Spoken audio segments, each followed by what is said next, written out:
نحمده ونصلي على رسوله الكريم أما بعد فأعوذ بالله من الشيطان الرجيم بسم الله الرحمن الرحيم يا أيها الذين آمنوا لا تكونوا كالذين كفروا وقالوا لإخوانهم إذا ضربوا في الأرض أو كانوا غزا لو كانوا عندنا ما ماتوا وما قتلوا ليجعل الله ذلك حسرة في قلوبهم واللہ یحیی ویمیت واللہ بما تعملون بصیر وَلَئِن قُتِلْتُمْ فِي سَبِيلِ اللَّهِ أَوْ مُتُّمْ لَمَغْفِرَةٌ مِّنَ اللَّهِ وَرَحْمَةٌ خَيْرٌ مِّمَّا يَجْمَعُونَ وَلَئِن مُتُّمْ أَوْ قُتِلْتُمْ لَإِلَى اللَّهِ تُحْشَرُونَ فَبِمَا رَحْمَةٍ مِّنَ اللَّهِ لِنتَ لَهُمْ وَلَوْ كُنتَ فَظًّا غَلِيظَ الْقَلْبِ لانفضوا من حولك فاعف عنهم واستغفر لهم وشاورهم في الأمر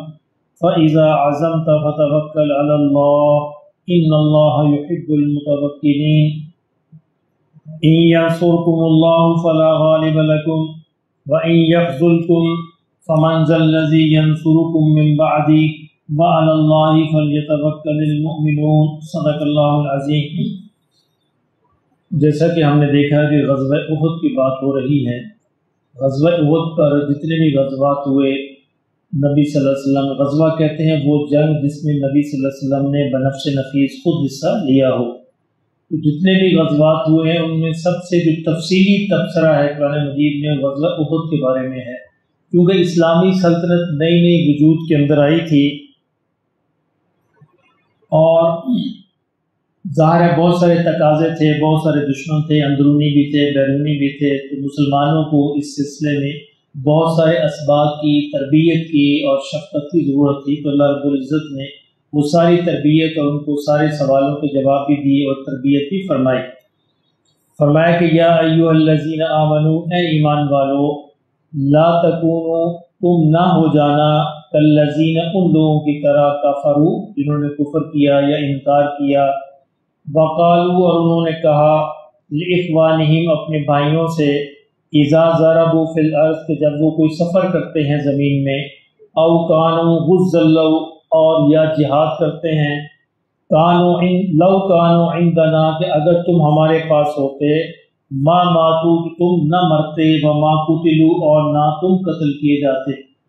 یہ کافروں نے یعنی ایک نئی چال چلی تھی مسلمانوں کے دلوں کو کمزور کرنے کے لیے، ان کے دل میں شکوک و شبہات پیدا کرنے کے لیے۔ یعنی احد کے بعد بھی جب مدینے واپس آ گئے تب بھی یہ افواہیں اور ان کے کان بھرے جا رہے تھے کہ دیکھو اگر تم نہ جاتے تو نہ مرتے، نہ شہید ہوتے، کیونکہ احد میں کوئی گھر ایسا نہیں تھا مکہ میں، مدینہ میں مسلمانوں کا، کہ جہاں کوئی شہید نہ ہو یا زخمی نہ ہو۔ بہت سارے لوگ تھے، زخمی بھی تھے اور شہید بھی تھے۔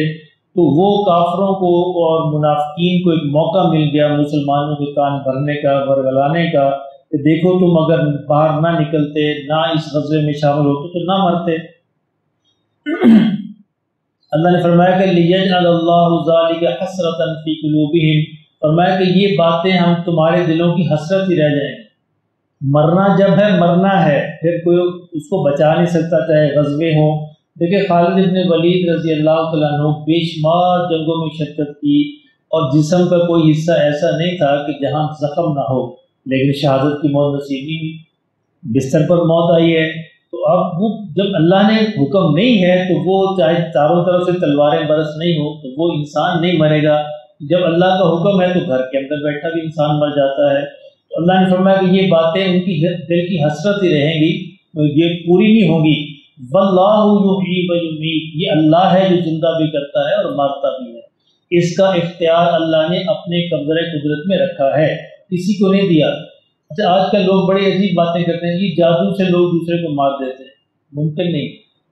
زندگی اور موت کا اختیار اللہ کے ہاتھ میں۔ جادو صرف یہ کر سکتا ہے کہ آپ کے ذہن میں کوئی وسوسہ ڈال دے، طبیعت پریشان کر دے، اس طرح کے معاملات ہو جائیں۔ زندگی موت کے اختیار اللہ نے جادوگروں کو نہیں دیے، اللہ معاف کرے، پھر تو پوری کائنات ہی تلپٹ ہو کر رہ جائے۔ تو اللہ بڑا فرمایا واللہ یحیی ویمیت، یہ اللہ ہی ہے جو زندہ بھی کرتے ہیں اور موت بھی دیتے ہیں۔ واللہ بما تعملون بصیر، اور جو کچھ بھی تم کرتے ہو اللہ اس کو جانتا ہے، دیکھتا ہے۔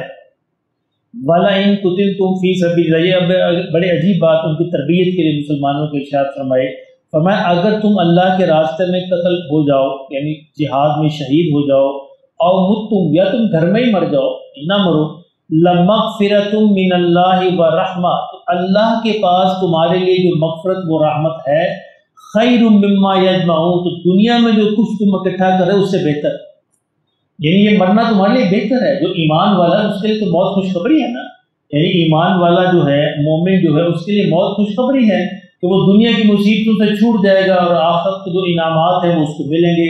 تو یہاں بھی اللہ نے فرمایا کہ تم پریشان نہ ہو، تمہارا مرنا اللہ کے راستے میں قتل ہونا اور یا گھر میں مرنا، اس طرح مرو یا وہاں مرو، اگر تم مومن ہو، ایمان والے ہو، تو تمہارے لیے اللہ کے پاس مغفرت بھی ہے، وہ رحمت بھی ہے، وہ رحمت اور مغفرت اس دنیا سے 1000 درجہ بہتر ہے۔ وَلَئِن مُتُّمْ أَوْ قُتِلْتُمْ، اور اگر تم مر جاؤ گھر میں یا تم شہید کر دی جاؤ، قتل ہو جاؤ، لَإِلَى اللَّهِ تُحْشَرُونَ، تو فرق کوئی نہیں ہے، سب نے اللہ ہی کے پاس جمع ہونا ہے، آنا تم نے ہمارے پاس ہی ہے، معاملہ ہم نہیں کرنا ہے، فیصلہ ہم نہیں کرنا ہے، تو مومنین کو ظاہر ہے جو ہمارا وعدہ ہے اس کے مطابق ہم ان کو دیں گے انشاءاللہ۔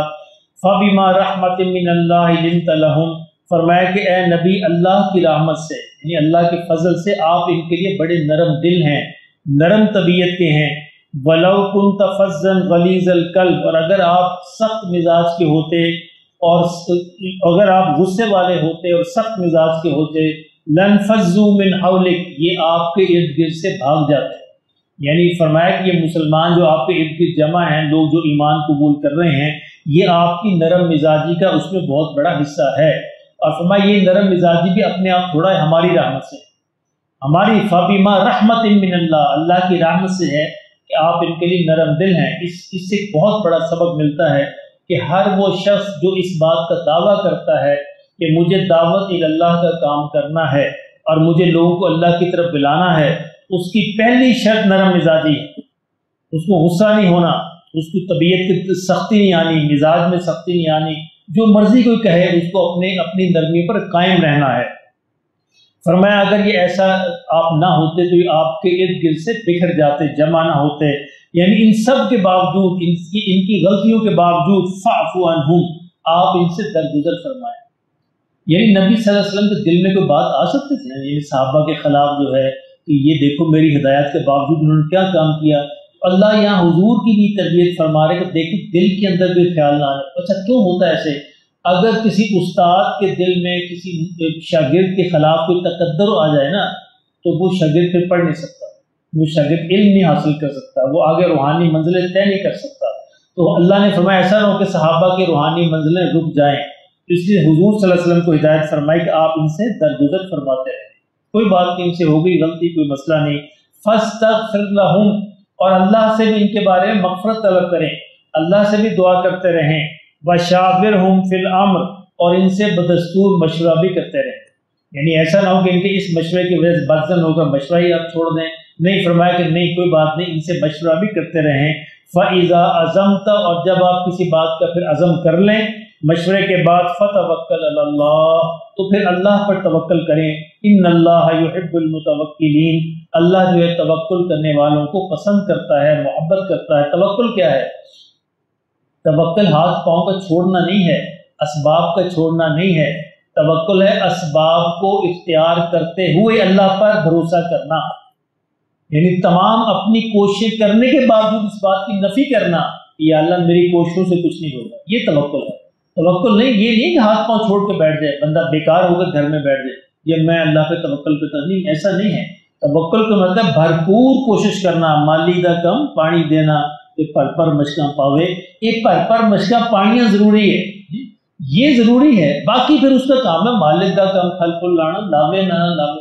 اگر ہم نے اپنا کام نہیں کیا، بیج نہیں بکھیرا، ہل نہیں چلایا، پانی نہیں دیا، تو پھر مالک بھی اپنا کام نہیں کرے گا، یہ توکل ہے۔ آج کل توکل کو بڑا غلط مفہوم سمجھا جاتا ہے، اسی ضروری ہے۔ توکل کا یہ مطلب ہے کہ خنجر تیز رکھ اپنا، اور پھر اس خنجر کی تیزی کو مقدر کے حوالے کر، پھر ہے اپنا کام پورا کر کے۔ نبی صلی اللہ علیہ وسلم کے پاس صحابی حاضر ہوئے، یا رسول اللہ صلی اللہ علیہ وسلم میں اپنے اونٹ کو کھلا چھوڑ دوں یا باندھوں؟ اور انہوں نے سوال یہ کیا تھا میں توکل کروں اللہ پہ یا اونٹ کو باندھ دوں؟ آپ نے کہا نہیں پہلے سے گھٹنا باندھو پھر توکل کرو، نہیں پہلے تم جو کر سکتے ہو وہ کرو اور پھر اس کے نتیجہ اللہ پہ چھوڑ دو، یہ توکل ہے۔ فرمایا کہ آپ سارا کام کریں اور پھر اللہ پہ توکل کریں، اس طرح کے توکل کرنے والوں کو اللہ ان سے محبت کرتا ہے۔ ان ینصرکم اللہ، فرمایا اگر اللہ تمہاری مدد کرے، فلا غالب لکم، پھر کوئی تم پر غالب نہیں آ سکتا، تو تم اللہ کی طرف نظر کیا کرو، اللہ سے مدد مانگا کرو۔ وَإِن يَخْذُلْكُمْ، اور اگر وہ تمہیں چھوڑ دے، فَمَنْ ذَا الَّذِي يَنْصُرُكُمْ، پھر کون ہے جو تمہاری مدد کرے؟ ہے کوئی؟ پھر کوئی تمہاری مدد نہیں کر سکتا۔ فَمَنْ ذَا الَّذِي، کون ہے، يَنْصُرُكُمْ، جو تمہاری مدد کرے، مِن بَعْدِ، اس کے بعد۔ اور اگر اللہ تمہارے ساتھ ہے پھر پوری کائنات تمہارے خلاف ہو جائے، تمہارا بال بیکا نہیں کر سکتا۔ ہم دیکھا فرعون کی پوری سلطنت، پوری فوج، پورا لشکر فرعون سمیت ایک بچے کے خلاف، کہ بچہ نہیں پیدا ہونے دینا، اللہ نے کہا لے بچو تیرے گھر سے پلاواں گا، ادھر پیدا نہیں ہونے دینا، تو خود انہوں پالے گا۔ اللہ کی قدرت تو یہ ہے، یعنی وہ بچہ جس کے لیے ہزاروں بچوں کو قتل کیا گیا، فرعون نے ہزاروں بچوں کو قتل کیا تھا کہ وہ بچہ نہ پیدا ہو۔ میرے اللہ کی شان یہ ہے کہ پھر اسی فرعون کو مجبور کیا کہ اپنے گھر کے اندر اس کو پالے، حالانکہ اس کے دل میں یہ شک تھا کہ یہ بنی اسرائیل کا بچہ ہے، یہ بنی اسرائیل میں سے ہے، لیکن اللہ نے عقل پہ پردے ڈالے اور کہا کہ نہیں ہم نے تم سے کام لینا ہے۔ فرمایا فمن ذا الذی، کون ہے پھر، ینصرکم من بعد، جو اس کے بعد تمہاری مدد کرے، وعلی اللہ فلیتوکل المؤمنون، تو اللہ ہی پر مومنین کو بھروسہ کرنا چاہیے، توکل کرنا چاہیے۔ اس لیے یہ بہت ضروری بات ہے کہ ہم جتنی بھی کوششیں کریں، محنت کریں، اس کے بعد نتیجہ اللہ پہ چھوڑیں، بھروسہ اللہ ہے۔ یہ بڑا مشکل کام ہوتا ہے، انسان بول دو جی سارا دن تو میں دکان پہ بہنا، کسی کے اللہ زندہ ہے نا، مشکل ہے، کیوں دوسا مشکل ہے۔ یہ بڑا اسباب کا پردہ جو ہے نا بڑا مشکل پردہ ہے، انسان اس سے بھٹک جاتا ہے، جو سارا دن تو میں محنت کرتا ہوں، کسی کے اللہ ہی زندہ، نہیں اللہ ہی دیتا ہے۔ اگر تمہاری محنت سے ہوتا پھر ایک ہی قسم کے دکاندار برابر کماتے، چار دکانیں برابر ہیں کپڑے کی، چاروں کے پاس ایک جیسا مال ہے، چاروں ٹائم دیتے ہیں، کوئی زیادہ کماتا ہے کوئی کم کماتا ہے، کوئی سارا دن منہ دیکھتا رہتا ہے، کسی کے پاس رش ختم نہیں ہوتا۔ تو یہ تقسیم پھر اللہ کی ہے، محنت انسان کرے، محنت کے بعد پھر اس کا نتیجہ اللہ کے ذمہ، یہ اصل یہ بڑا مشکل ہے۔ کچھ اگر کیا ہی نہیں پھر تو اللہ سے چھوڑو، تو پھر تو اللہ نے کرنا ہی، وہ اللہ کا نظام ہے۔ سب کچھ کرنے کے بعد پھر اس کی نفی کرنا کہ یا اللہ مجھ سے نہیں ہوتا تیری ذات سے ہے، تیرے حکم سے ہے، یہ اس سے کہیں بڑا درجہ ہے۔ اگر کچھ نہیں آپ کے پاس پھر تو اللہ نے اپنے حکمت کے تحت کچھ نہ کچھ کرنا ہی ہے، جو بھی اس کی حکمت ہے، جو بھی اس کا فیصلہ ہے، سب کچھ آپ کے پاس موجود ہے اور آپ کر بھی رہی ہیں، محنت بھی کر رہے ہیں، کوشش بھی کر رہے ہیں، اور پھر انکار کر رہے ہیں کہ یا اللہ مجھ سے نہیں ہوگا، یہ اس سے کہیں بڑا درجہ ہے۔ یہ اولیاء اللہ کا درجہ ہے کہ یا اللہ میری محنت سے نہیں ہوگا، میری کوشش سے نہیں ہوگا، آپ کے حکم سے ہوگا، آپ کی مدد سے ہوگا، تو میری مدد فرما۔ تو یہ ایک بڑا آسان نسخہ ہے، اس کے لیے کسی مجاہدوں کی ضرورت نہیں، چلے کاٹنے کی ضرورت نہیں ہے، کنویں میں الٹا لٹکنے کی بھی ضرورت نہیں ہے۔ اس میں تھوڑی سی ضرورت ہے کہ ہر کام کے وقت تھوڑی سی توجہ اللہ کی طرف کریں کہ یا اللہ میں گھر سے نکلا ہوں، میں نے ہاسپٹل جانا ہے، یا اللہ میں نے دوا لینی، یا اللہ تو ڈاکٹر کے دل میں وہ دوا ڈال دے جو مجھے شفا دے۔ اب یہ سارا کام حق ہو گیا، بالکل صحیح ہو گیا۔ اور اگر نکلا کہ نہیں ٹھیک ہے ڈاکٹر صاحب میرے نے پتا نہیں، ٹھیک ہے ہو گیا، نہیں پھر کام غلط ہو گیا، یا اللہ میں فلاں کام کے لیے جا رہا ہوں، یا اللہ میری مدد فرما دے، میرا وہ کام ہو جائے۔ ہر کام میں اگر انسان اس بات کی مشق کرنا شروع کر دے، انشاءاللہ مرنے سے پہلے اللہ کا ولی بن جائے گا، بغیر چلوں کے اور بغیر کسی محنت کے۔ یہ بڑا مشکل کام ہے، آسان نہیں ہے۔ ہر کام میں اس بات کی نیت کرنا کہ یا اللہ تیرے کہنے سے ہوگا، تیرے کرنے سے ہوگا، میرے سے کچھ نہیں ہوگا، میں تو تیرے حکم کے تحت چل پھر رہا ہوں، میری چلت پھرت میرا کرنا ورنہ اس کی حیثیت کوئی نہیں ہے، تیرا حکم ہی اصل چیز ہے، اسباب بھی کچھ نہیں ہے، اسباب ہم اختیار کرتے ہیں کہ تو نے حکم دیا ہے، ورنہ اسباب کے پیچھے اصل میں تیرا حکم ہی ہوتا ہے۔ اسباب سے کچھ نہ ہونے کا یقین، اس کا مطلب یہ ہے کہ اسباب اپنی نتائج میں اللہ کے محتاج ہیں، یعنی پانی کا کام ڈبونا ہے، نہ چاہے تو نہ ڈبوئے موسیٰ کے لشکر کو، یعنی وہی پانی ڈبو رہا ہے فرعون کے لشکر کو، اور وہی پانی موسیٰ علیہ السلام کے لشکر کو نہیں ڈبو رہا۔ جب چاہے اللہ اس میں سے اس کی خاصیت کو سلب کر لے، اور جب چاہے وہ خاصیت جو اس کو عطا کر دے۔ تو یہ یقین بنانا، اس کے لیے محنت کرنی، بار بار اپنے آپ کو کہنا پڑتا ہے۔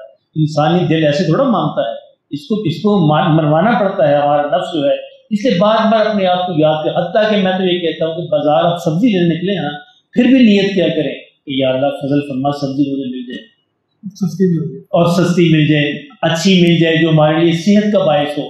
تو یہ نیت کرنا آپ کا گھر سے سبزی لینے کے جانا پورا ثواب کا باعث بن جائے. سارے قدم اٹھانا، وہ سبزی خریدنا، گھر میں واپس آنا، یہ پورا وقت جو ہے ثواب بن جائے گا. اسی لیے حضرت علی نے کہا نا کہ مسلمان 24 گھنٹے عبادت کرتے ہیں. یہودی نے پوچھا کہ آپ کتنے گھنٹے عبادت کرتے ہیں؟ کہ 24 گھنٹے. وہ کیسے؟ کہا کہ ہم ہر کام میں اللہ کے حکم اور رسول کی سنت کو دیکھتے ہیں، حتیٰ کہ سوتے ہوئے بھی اگر ہم اللہ کے حکم اور رسول اللہ صلی اللہ علیہ وسلم کی سنت کے مطابق سو جائیں تو ہمارا سونا بھی عبادت ہے. تو یہ ہے اصل اسلام کی زندگی. اللہ ہمیں نصیب فرمائے.